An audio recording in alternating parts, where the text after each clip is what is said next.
बात ठीक है, लगातार लोग कहते हैं लॉ एंड ऑर्डर, लेकिन लॉ एंड ऑर्डर पहले से बहुत इम्प्रूव कर गया है। अगर यही इम्प्रूवमेंट लगातार रहा तो अगले 6 महीने 8 महीने के बाद आपको लगेगा कि ये यूपी क्या किसी स्टेट से बहुत बढ़िया है। आप इमेजिन कीजिए कि क्या है पूरे इस कंट्री में, जहाँ तक महिलाओं के साथ रेप का केस हो या उसके साथ छेड़खानी हो, ये 5 स्टेट बीजेपी के हैं, वहीं हो रहा है, कहीं और दूसरी जगह नहीं हो रहा है। और सबसे ज़्यादा गड़बड़ियाँ जो हुई हैं वो मध्य प्रदेश में हुई हैं, उसके बाद क्या कहते हैं दिल्ली में हुई हैं, और क्या कहते हैं उसके बाद हिसार में हुआ, सॉरी मैंने हरियाणा में हुआ। खैर वो बाद में हम बताएंगे, पहले जिस बात के लिए हम बुलाए थे आप लोगों को उसके संदर्भ में बता दें।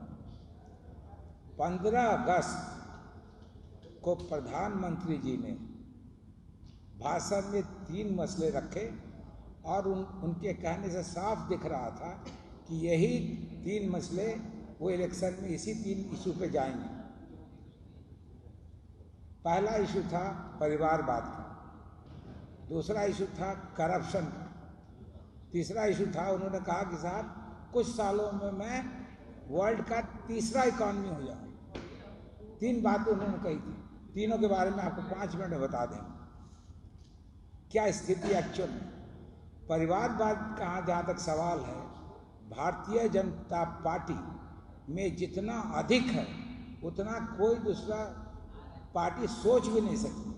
आज लगभग हर स्टेट में, जैसे बिहारी स्टेट का नाम ये बता देंगे आपको, बिहारी स्टेट में जितने लोग बोलने वाले हैं, जितने लोग आगे हैं, चाहे उनके अध्यक्ष हैं, जो कोई भी हैं, सब लोग परिवारवाद के अंग हैं।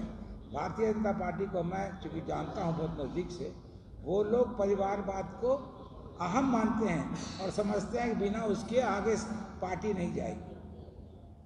दूसरा इशू जो हम बता, उसमें कई नाम आपको बता दें, दो नाम बताएंगे, बाकी नाम ये बता देंगे आपको। बहुत ज़्यादा जो बोल रहे हैं इसके खिलाफ, आप सोचिए सबसे ज़्यादा बोल रहे हैं प्रधानमंत्री के बाद रविशंकर जी। रविशंकर जी किनके लड़के हैं सबको पता होगा। उनके पिताजी बिहार में मंत्री थे, तब ये आगे आए। तो ये तो है नहीं कि कोई अपने आप ही आगे चले आए। जो उनके अध्यक्ष हैं वो सकरी चौधरी जी के लड़के हैं। सपनी चौधरी जी बिहार में भी मंत्री रहे, MP भी रहे, बहुत पोस्टों पे रहे। और भारतीय जनता पार्टी किस तरह की पार्टी है, आप सोच लीजिए कि उनके पास आदमी नहीं है, वो बाहर से गए हैं और उनको उन्होंने लीडर बना दिया। यानी उनके पास कोई आदमी है नहीं।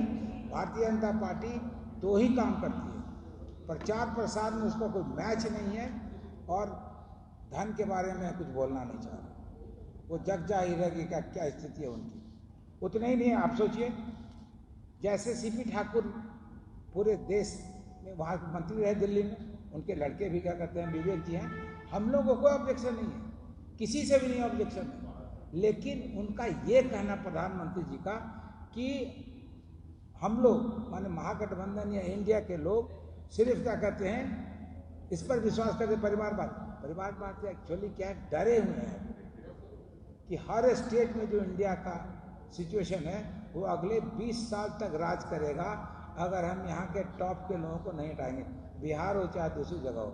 ये स्थिति है, इसलिए ये लगातार कुछ ना कुछ बोलते आ रहे हैं। अब आपको क्योंकि कई लोग का नाम है ये बताएंगे आपको। दूसरा इशू जो है वो करप्शन का कह रहे थे। करप्शन को टॉलरेट नहीं करेंगे, करप्शन को हम क्या कहते हैं बिल्कुल ही किसी हालत में आगे आने नहीं देंगे। उनसे पूछिए तो सही, अगर कोई करप्शन नहीं था